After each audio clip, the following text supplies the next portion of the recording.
বন্ধুরা, আমরা প্রত্যেকেই কিন্তু ঘরে মশা মারা লিকুইড ব্যবহার করে থাকি। আর তার দাম কিন্তু বাজারে বেশ অনেকটাই। আমরা চাইলে কিন্তু খুব সহজেই একটা সামান্য ন্যাপথলিন দিয়ে এই ধরনের মশা মারা লিকুইড বানাতে পারি। আমি কিভাবে এটা বানাবো সেটা দেখতে হলে পুরো ভিডিওটা দেখতে হবে। খুব ছোট্ট একটি ভিডিও, প্লিজ স্কিপ করে যাবে না কেউ।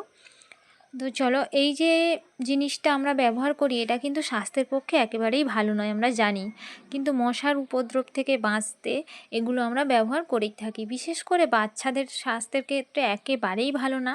আমি তো আমার বাচ্চা যখন ছোট ছিল আমি কখনোই এই লিকুইডটা ঘরে ব্যবহার করতাম না। যতটা পারতাম মশারির মধ্যে তাকে রেখে দিতাম। কিন্তু এখন তো আর সেটা সম্ভব না।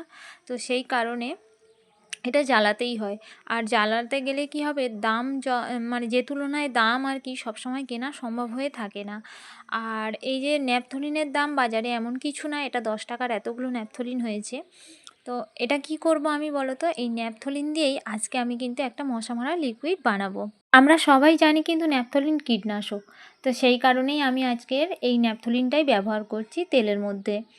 আর এই ন্যাপথলিনটাকে যতটা প্রয়োজন আমি ততগুলোই ন্যাপথলিন এখানে আমি নিয়ে নেব। যাদের বাড়িতে ছোট বাচ্চা আছে তাদের কাছে রিকোয়েস্ট, এগুলো কিন্তু তাদের কাছ থেকে একটু সরিয়ে রাখার চেষ্টা করবে, কারণ এটা লজেন্স ভেবে অনেকে মুখের মধ্যে দিয়ে দিতে পারে। এর এর কারণে কিন্তু বড় বিপদও হয়ে যেতে পারে। তো সেই কারণে ন্যাপথলিনগুলো একটু সাবধানে রাখতে হবে। এখানে আমার যতগুলো প্রয়োজন ছিল বের করে নিয়েছি, নিয়ে বাদবাকিগুলোকে একটু ভালোভাবে মুখটাকে আটকে রাখবো, না হলে এর মানে গন্ধটা বেরিয়ে গেলে এটা অতটা কার্যকরী থাকে না। তো এটা তো উবেও যায়, আমরা সবাই জানি। তো সেই জন্য এটাকে ভালো করে আটকে রাখবো, পরে আরও ভালোভাবে রাখবো। আপাতত রাখার জন্য আমি একটা ক্লিপ লাগিয়ে মুখটাকে আটকে দিলাম।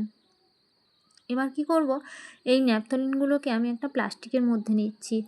তোমরা যেভাবেই পারো, যেভাবে সুবিধা হয় সেইভাবেই কিন্তু তোমরা নিজেরা নিয়ে এটাকে আমাকে এখন ভাঙতে হবে। আর আমার এই সামনে হাতুড়ি ছিল, তো ভাবলাম হাতুড়ি দিয়ে একটু আলতো করে মারলেই মানে ভেঙে যাবে জিনিসটা, খুব শক্ত তো না। তো এখানে দেখলাম দুটো ন্যাপথলিন ভাঙতে বেশ অনেকগুলোই হয়েছে, সেই কারণে একটা গোটা রেখে দিলাম, অন্য কাজে লাগানো যাবে। আর এই যে এখানে আমি ন্যাপথলিনগুলোকে ভালো করে ভেঙে নিচ্ছি। আর তোমাদের সুবিধা মতো, তোমরা প্রয়োজন মতো সুবিধা মতো সেইভাবেই ভেঙে নেবে। একবার এটা ট্রাই করে দেখো, আমি আশা করছি খুব ভালো উপকার পাবে। তো বন্ধুরা, এখানে ন্যাপথলিনগুলোকে গুঁড়ো করা হয়ে গেছে।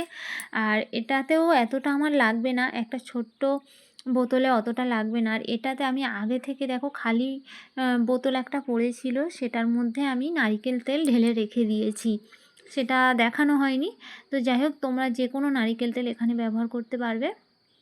নারকেল তেল এর মধ্যে আমি ঢেলে রেখেছিলাম। আর এবারে কি বলো তো, একদম প্লেন নারকেল তেল হলে কি হয়, এই ঠান্ডার দিনে জমে যায়, তো সেই কারণে ওটা না দেওয়াই ভালো। আর এখন যেগুলো জমে না সেই ধরনের নারকেল তেল দেওয়া বোধহয় ভালো হবে। গরমের দিনে প্লেন নারকেল তেলটা দেওয়া সুবিধা হবে, কারণ তখন তো আর জমবে না। তো সেই জন্য আমি একটা নারকেল তেল আমরা যেটা ব্যবহার করি সেটাই এর মধ্যে দিয়েছি। এবার যতটা প্রয়োজন আমি ভাঙা ন্যাপথলিন, গুঁড়ো করা ন্যাপথলিন এর মধ্যে একটু একটু করে দিয়ে দেব। এটা অন্যভাবে তো আর দেওয়া যাবে না, মুখটা ছোট সেহেতু আমি হাতে করে অল্প অল্প নিয়ে এর মধ্যে দিয়ে দিচ্ছি। তোমরা এইভাবেই বাড়িতে এটা মানে চেষ্টা করো আর কি। আমি খুব ভালোভাবে জানি যে সবার ক্ষেত্রে সংসার চালিয়ে এগুলো করার মতো টাকা অবশেষ থাকে না। তো তাদের ক্ষেত্রে আমার এই টিপসটি কিন্তু খুবই উপকারে লাগবে। তো দেখো বন্ধুরা, মোটামুটি প্রয়োজন মতো আমি ন্যাপথলিনের তেলের মধ্যে দিয়ে দিয়েছি, দিয়ে এটাকে একটু ঝাঁকিয়ে নাড়িয়ে নিলে এটা তেলের সঙ্গে মিশিয়ে যাবে।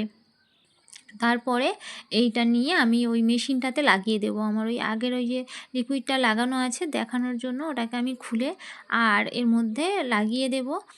দিলে দেখবে আমার এই যে তেলটা কিন্তু মশা মারা তেলটা একেবারেই রেডি হয়ে গেছে। তো আইডিয়াটা তোমাদের কেমন লাগলো অবশ্যই কমেন্ট করে জানিও। আর এটা সত্যি কার্যকরী, আমি ঘরে ব্যবহার করেছি, সেটাই তোমাদেরকে বলছি। আমি আগের দিন ব্যবহার করে তারপর তোমাদের সঙ্গে শেয়ার করছি, কিন্তু অবশ্যই কার্যকরী হবে, অবশ্যই উপকারে আসবে। আর ভালো লাগলে প্লিজ একটা লাইক করে দিও। আর যারা আমার চ্যানেল আগে থেকে সাবস্ক্রাইব করেছো তাদেরকে অসংখ্য ধন্যবাদ জানাই। যারা আমার চ্যানেলে নতুন বন্ধু তারা অবশ্যই চ্যানেলটাকে সাবস্ক্রাইব করে পাশে থেকো। টাটা।